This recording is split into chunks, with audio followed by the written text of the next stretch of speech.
तो दोस्तों आपके कंप्यूटर में आप विंडोज़ 10 या फिर 11 इंस्टॉल करना चाहते हैं तो आपको एक बूटेबल पेन ड्राइव का ज़रूरत होता है। ये युग में सीडी और डीवीडी का जो चलन है वो पूरी बंद हो गया है। उसके लिए अभी पेन ड्राइव ही एक अच्छा मेथड है पीसी में विंडोज़ 10 या फिर 11 को इंस्टॉल करने का। तो दोस्तों मैं इस वीडियो में आपको बताऊंगा कि कैसे आप एक बूटेबल पेन ड्राइव बना सकते हैं। बूटेबल पेन ड्राइव को बनाने के लिए आपको सबसे पहले एक ISO फाइल का ज़रूरत होता है। उसको आप ऑफिशियली या फिर थर्ड पार्टी वेबसाइट से भी डाउनलोड कर सकते हैं, वो मैं आगे वीडियो में आपको दिखाऊंगा। और एक बूटेबल बनाने का टूल होता है, उसको भी आपको चाहिए होगा। और मोस्ट इम्पॉर्टेंट एक 8 GB प्लस पेन ड्राइव या फिर USB होना चाहिए। तो आप बिना स्किप किए इस वीडियो को पूरा देखिए, तभी आपको बूटेबल पेन ड्राइव बनाना आ जाएगा। तो दोस्तों आइए वीडियो को शुरू करते हैं।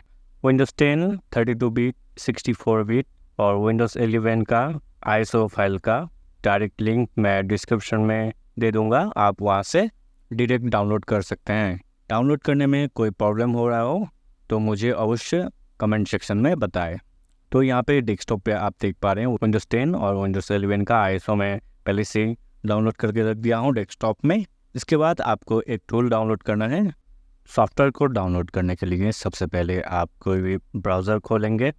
सॉफ्टवेयर का नाम है रूफूस, RUFUS लिख के आप सर्च करेंगे तो पहला वाला सर्च रिजल्ट आपको दिखा देगा rufus.ie। इसका डायरेक्ट लिंक मैं डिस्क्रिप्शन में दे दूंगा, आप वहाँ से जाके डाउनलोड कर सकते हैं। रूफूस वेबसाइट में मैं जा रहा हूँ। ये है रूफूस का ऑफिशियल वेबसाइट। इस सॉफ्टवेयर को यूज़ करके आप एक बूटेबल पेन ड्राइव या फिर USB बना सकते हैं। ये विंडोज़ 7, विंडोज़ 8, 10, 11 सब सपोर्ट करता है और इसका एक्स्ट्रा फीचर्स भी है जो मैं आपको जब सॉफ्टवेयर यूज़ करूँगा तब आपको बताऊँगा। इसको डाउनलोड करने के लिए यहाँ पे देखिए डाउनलोड सेक्शन में लेटेस्ट रिलीज़ जो है वो आप देख पा रहे हैं 4.2। आपका अगर 32 बिट कंप्यूटर है तो आप ये वाला डाउनलोड करेंगे, नहीं तो आप सबसे ऊपर वाला ही इंस्टॉल करेंगे।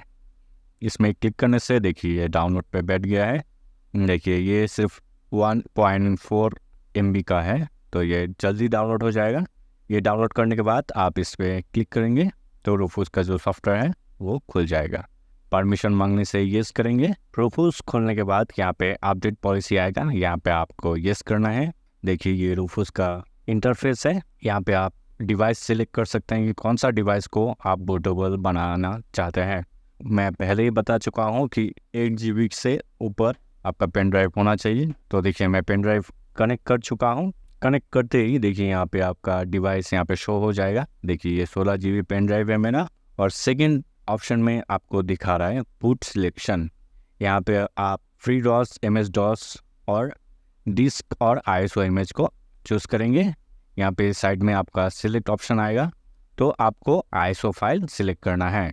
तो देख पा रहे हैं मैं डेस्कटॉप में विंडोज़ 10 और विंडोज़ 11 का ISO डाउनलोड करके रखा हूँ। आपको अगर विंडोज़ 10 फ्लैश करना है तो देखिए यहाँ पे विंडोज़ 10 ISO है, इसमें आप ओपन करेंगे। ओपन करते ही आपका यहाँ पे पार्टीशन सिस्टम जो है वो GPT है या फिर MBR है, आपको सिलेक्ट करना पड़ेगा। और ये ऊपर देखिए इमेज ऑप्शन है, यहाँ पे ये स्टैंडर्ड विंडोज़ इंस्टॉलेशन ही आप रहने दीजिए। उसके बाद डिफ़ॉल्ट में जो पार्टीशन स्कीम आपके सामने आ रहा है आप उसको चूज़ करें। यहाँ पे टारगेट जो है वो रहने दें। यहाँ पे वॉल्यूम लेवल मतलब इसका जो आपका बूटेबल पेन ड्राइव होगा उसका नाम क्या होगा, डिफ़ॉल्ट में जो है उसको ही रहने दें। आपका फाइल सिस्टम क्या है वो चूज़ करें और क्लस्टर साइज डिफ़ॉल्ट में जो है आप उसको ही रहने दें।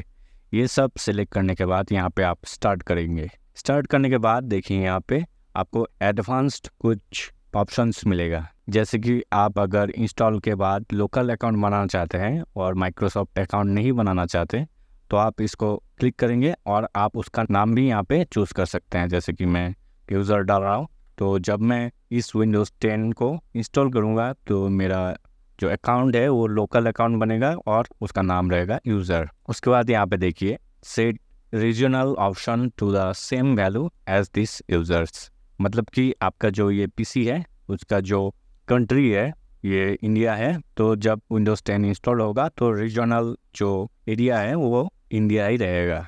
तो आप इसको सिलेक्ट कर सकते हैं।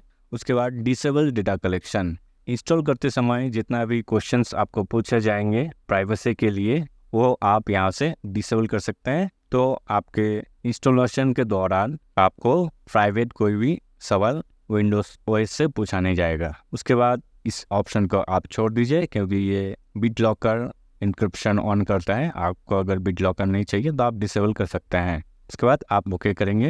यहाँ पे दिखा रहा है वार्निंग कि आपका पेन ड्राइव में जितना भी डेटा है वो सब उड़ जाएगा, मतलब वो फॉर्मेट हो जाएगा। अगर आपका कुछ इंपॉर्टेंट डेटा पेन ड्राइव में है तो आप पहले उसको बैकअप कर लीजिए, उसके बाद आप दोबारा इसको कर सकते हैं। इसको ओके करने के बाद देखिए ये पार्टीशन को डिलीट कर रहा है, मतलब पूरा फॉर्मेट कर रहा है और पेन ड्राइव को बूटेबल बना रहा है। देख पा रहे हैं यहाँ पे परसेंटेज दिखा रहा है। आपका जब भी ये 100% हो जाएगा तब आप कंप्यूटर को रिस्टार्ट करके बूट मैनेजर में जाके आप इस पेन ड्राइव को as a bootable pen drive use कर सकते हैं। सेम मेथड है विंडोज़ 11 में। 11 का मैं थोड़ा दिखा देता हूँ।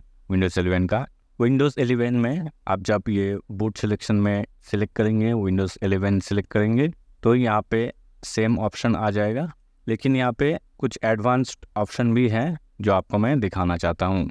जब भी आप विंडोज़ 11 को सिलेक्ट करेंगे और स्टार्ट में क्लिक करेंगे तो देखिए यहाँ पे कुछ एडवांस्ड ऑप्शन आ जाएगा। यहाँ पे देख पा रहे हैं remove requirement for 4GB plus RAM, secure boot और TPM 2.0, मतलब कि विंडोज़ 11 का जितना भी रेस्ट्रिक्शन है उसको आप यहाँ से हटा सकते हैं। इसको आप अगर ऑन रखेंगे तो जितना रिक्वायरमेंट कैप है उसको ये बंद कर देगा और आपको कम पावर वाला लो एंड PC में विंडोज़ 11 को इंस्टॉलेशन में मदद करेगा।